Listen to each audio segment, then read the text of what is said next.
Alrighty, little update. The last video I posted was a fan video. Motor's out of it now.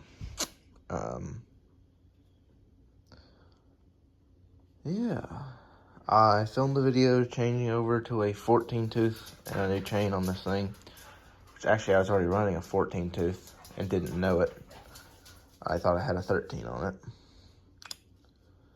I was going to post that video along with fixing the oil leak on the motor that was coming out of this weep hole.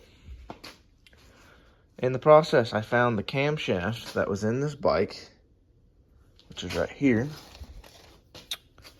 That shaft is worn. It wouldn't reseal.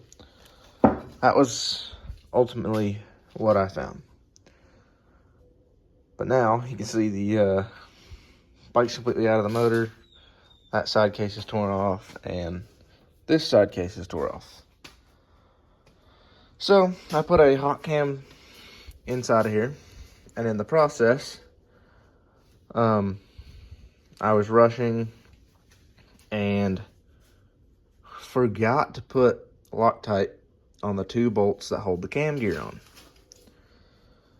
In the process, the cam gear backed out, or bolts backed out, causing shaving here and shaving there. The cam overall is okay. Here's the cam. It cracked the cam sprocket. Pretty sure it messed up the decompress. But overall, the cam, from what I could tell, is actually still okay. It will just have to helicoil and retap, well, these threads. That one right there looks fine. That one looks a little bit messed up, so we might just have to retap the starting threads and be able to get away with it, is what I'm hoping we can do. But the top end, I did a pressure test on it. Top end's good. Didn't bend any valves in the process. Didn't damage the piston. It pressure tested at, I think, 6% leak down on a leak down tester from Rocky Mountain ATV MC, I think is where it came from. I borrowed it of a friend's. So yeah, leak down test, fine. But, as you can notice, we have a nut missing right there. These motors, when they're in the frame, are kind of a pain in the ass to change the valve, or the valve lash on. And I changed it about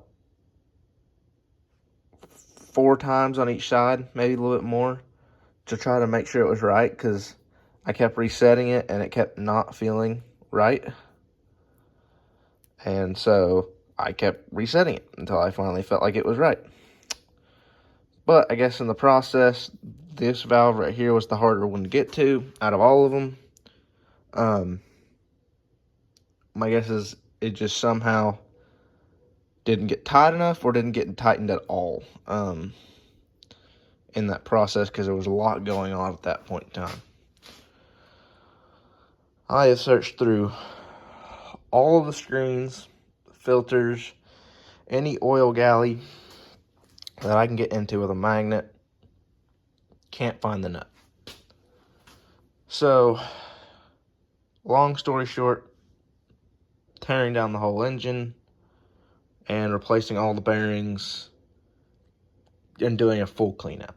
That is the moral of this. I'll be taking it over to a buddy of mine who has experience in rebuilding bottom ends. I have not done anything past top ends on bikes. So he's going to show me the right way to do it, because I do have a project bike that needs the bottom end tore down. So this will be a good learning experience on this motor to do it to that other motor. And in the process, we will get everything cleaned up.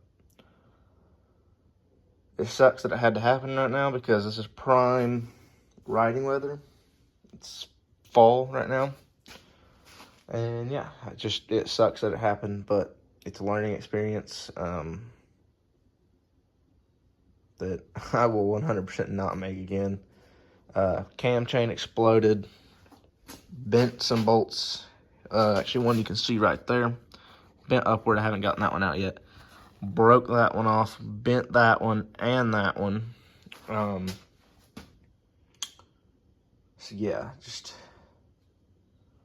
overall, this has been a learning experience of what not to do next time.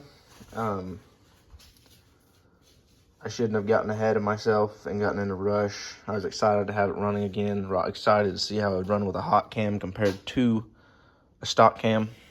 And overall, I got overly excited. So, this video will probably be titled, What Not to Do when putting a cam in.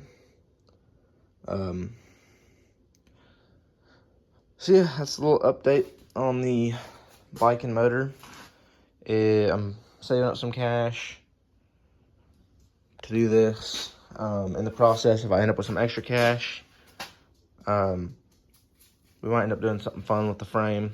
If I get time, I would like to go through, put new bearings, put a new rear swing arm on it, because I had to JB weld this bolt in place. Unless I get that bolt out and maybe helicoil the hole in the frame or put a nutsert in it. We'll see. But overall, new bearings in the rear swing arm, new bearings in the rear shock if I can, and new bearings in the wheels. That'd be really helpful. And I might even, like I said, it all depends on if I get any extra money coming in. I might go ahead and powder coat everything, as well as put new bearings in the triple tree. I'd like to upgrade the brakes on this thing eventually. I might go ahead and put some steel braided lines, even though I think this might be a steel braided line, but I kind of want to put all new steel braided lines on it. And really get the brake pressures working like they should. I'm also planning on eventually, I had a template mocked up to build a rear handbrake with a CRF 250R caliper. I got to rebuild that I have from the CRF rebuild. I'm just going to buy a new caliper for it. I'm going to rebuild it for this setup and just buy a new used caliper for that bike.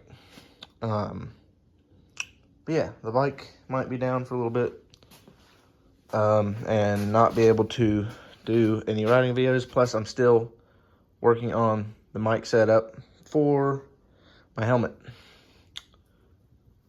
Overall, the DJI camera that I have works great. But running a wired mic and not a DJI mic is just making the sound atrocious with wind. So I'm going to try the DJI wireless mic setup eventually.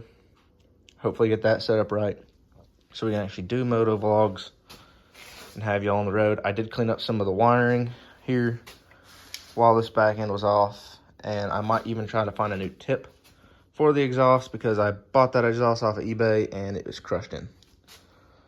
But that's the update on the bike sitting right now. And yeah, we'll see if I get any videos going on with me putting this motor back in, and maybe me doing some of the stuff to the frame. I might just spray paint the frame if I can find a good paint to use. We'll see. I'll have to do some research on that. For this, I did get some new radiators for this bike. This one, as you can tell, is bent from dropping it on a rock.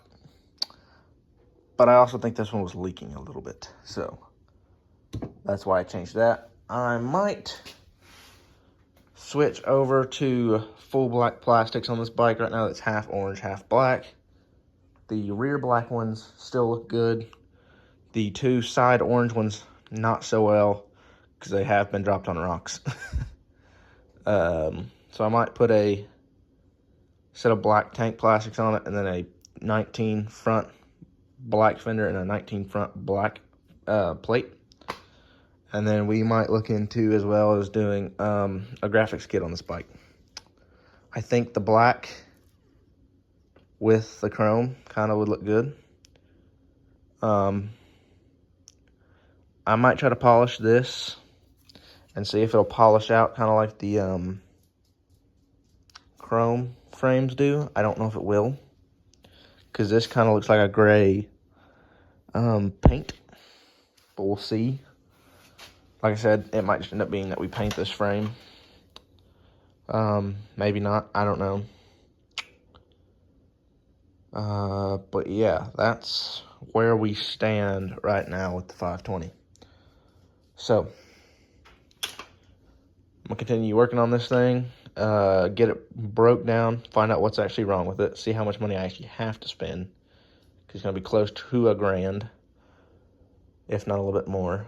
I already have the new timing chain and sprocket on its way and stuff for that, because I went ahead and ordered it and then tried to find the nut. Haven't been able to find the nut, so we're going with plan B. We're tearing down the bike motor, rebuilding it, gonna clean everything up as clean as we can get it, and start fresh. Yeah, with that, be looking for some build videos potentially on this bike. And